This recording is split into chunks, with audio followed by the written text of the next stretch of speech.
Rock's not dead, it just has fewer legs than the centipede monstrosity that rap music is quickly becoming.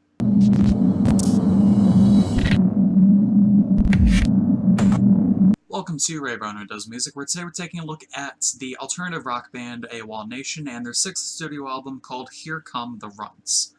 Now, this band has commonly been referred to as one that just produces a lot of one-hit wonders, such as Sail or Run, being their only real claims to fame, but I personally believe that they're a band with great talent that have slowly evolved over time. I wasn't initially enamored with their debut Megalithic Symphony. I thought it was pretty basic, pretty bare bones. There was a lot of potential there that, of course, was grown on more throughout their discography, but for a debut album, it was very much one that could be forgotten among, let's say, other debut albums within the alternative rock scene there. But their second release had me fully caught, and I was unashamed. I didn't count them high as bands of my usual spectrum, but at the time that it dropped, it was one of my more mainstream types of albums that I found myself listening to day in and day out, as opposed to some of the more deeper cuts, such as The Bunny the Bear, or I suppose even the 1975 to a certain point. They fell off my radar for a little bit, and I kind of assumed that they fell into the trap of just being a band that sort of tours as opposed to putting out constant albums. But then I caught back onto them at the time of the release of their single Passion, and not even halfway through the song when I was listening to it, my hype was immediately up there for Here Come the Runts. And it really sets the tone, not only just that song, but this eventual album, which I will get into more specifics, of course, later on in the video, for what should really be defined as evolution for a band as they go through their releases. Again, the debut, it was okay, but it was kind of unforgettable in the larger spectrum, especially looking at now 6 studio albums. Then again, their second album, it was kind of iffy for me, and I fell off ever since then. But here with this album, I see that they have changed a lot since then. I haven't listened to every single album of theirs, so I can't say that it's been very gradual, slowly building over time. Maybe for all I know, it was all of a sudden 2 decent albums, a bunch of crappy ones, and now this one. But who really knows? We're focusing on the current album and the newest one here in this video today. The title track delves further into evolution and sort of building up on what they have become thus far. As the song, well, the title of it sort of gives away the underlying story here.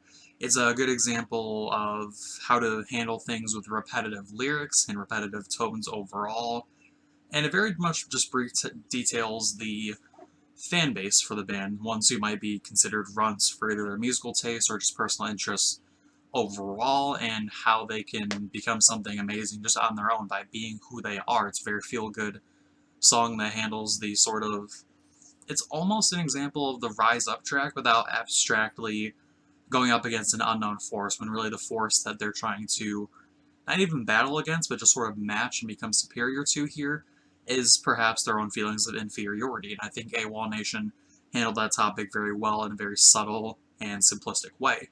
Subtle changes to the wordplay here and there, along with the rhyming scheme, does help very much. But the song that I go to, I'm stuttering so much throughout this video, I apologize for that.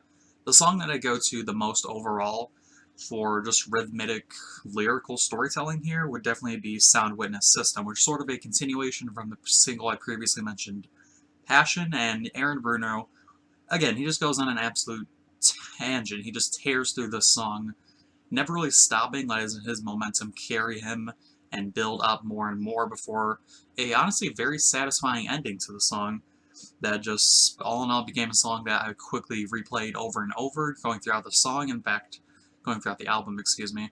And I think it was the only real song that I found myself genuinely going to this album for. Like, I'd put on Spotify and I'd click on the song first off, or I'd set it to be queued after maybe a specific song that I wanted to hear again. This song, Sound Witness System, I always came back to Here Comes the Runs for. As far as musical influences go, I feel like The Killers, especially their album Hot Fuss, is something you could reference a lot throughout this album, with the vocal delivery especially being something that sounds very Brandon Flowers-esque. Instrumentally, though, it's more of a bouncing thing. It goes from one aspect of alternative rock, that being the more classic early to mid-2000s feel, again, from bands such as The Killers, or maybe even The Academy is if you're going into the later 2000s, but then there's more of the modern alternative rock, which features influence from genres such as almost electronic, sort of very brief and very light EDM influences. There's a lot of interesting paths that the album takes, and I found myself almost enamored with how well they handled it, whereas more alternative rock acts nowadays, they sort of shoehorn in the other genre elements, or they stick strictly to alternative rock, which unfortunately doesn't sound too fantastic most of the time. There are bands that can pull this off fantastically, but for the most part, it kind of falls short when it comes to sticking strictly to the alternative rock. So I gotta applaud AWOLNATION for taking the initiative there to branch out and sort of bring in different elements from different trees here. The middle of this album kind of feels like a sort of slowdown, which is more than welcome when it comes to the overall energy and feeling that the album gives off here. Here Come the Runts is an experience more so than an album that you really have to feel handles pacing very well, as such as the song My Molasses, which it's a bit of a blemish for a couple reasons that I'll of course get into, but it does again very much sell momentum and how to pace yourself throughout this album. The blemish is very slight, my issues with it I should say. For all the moments on this album where minimalism was the best course of action, I feel like this song really takes it overboard. The chorus is almost overly simplistic, and even for an AWOLNATION song, I feel like it was almost lazy to a point. And I get that with Molasses, you want to communicate a very slow, almost methodical feeling here, and it's not so much about emotion rather than an actual thing, as opposed to some of the more deeper cuts on this album. I feel like My Molasses just doesn't really do things the best, I should say.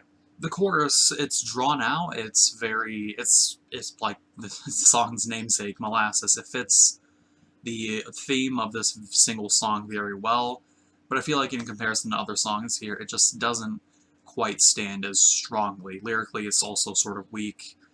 It tries to just basically settle into a very safe corner, talking about the song's content matter, which can be done very well, but AWOLNATION sort of falls short on this effect, trying to do too much simplicity on this one thing. But if you're not a fan of the slower paced songs, the slower tempo, the next song, Cannonball, very much ramps things back up. It taps into a rare but always interesting energy that the guys can do with a suspension riff coming from Aaron that carries out throughout the entire song with no signs of stopping. Besides My Molasses, another sort of nagging complaint in the back of my head is that this album does have a lot of moments where it plays things safe. It doesn't really take the risk that I feel would have catapulted a song to a whole other hemisphere, such as their interlude track, A Little Luck and a Couple of Dogs. It's very typical and could have been left completely off. I get the idea of interlude tracks. Some bands use them to very much admittedly pad out the song length, but even when it's done for that, just a very simplistic instrumental or a almost spoken word part in a lot of albums I've listened to. In fact, when I used to write lyrics almost every single day, I used to sort of plan out an interlude track in between an album that I'd be writing just to sort of keep things rolling, but I'd at least put in some interesting lyrical or musical content. But right here, A Little Luck, it just doesn't really feel like a good example of an interlude track. I kind of have a feeling that AWOLNATION might have done things a little better here. I can't remember anything from the first two albums. This album has a lot of examples of perhaps wanting to go back and compare to other albums, and I kind of regret not doing that with the schedule I sort of laid out for myself here, trying to catch up on these 2018 releases, and I very much regret not having the time to be able to compare little moments like this, where it feels like they're falling below their own line of standards, and I'll definitely be taking the time to look at more AWOLNATION albums in the future. Closing out this review here, we're going to talk about the outro song, Stop That Train.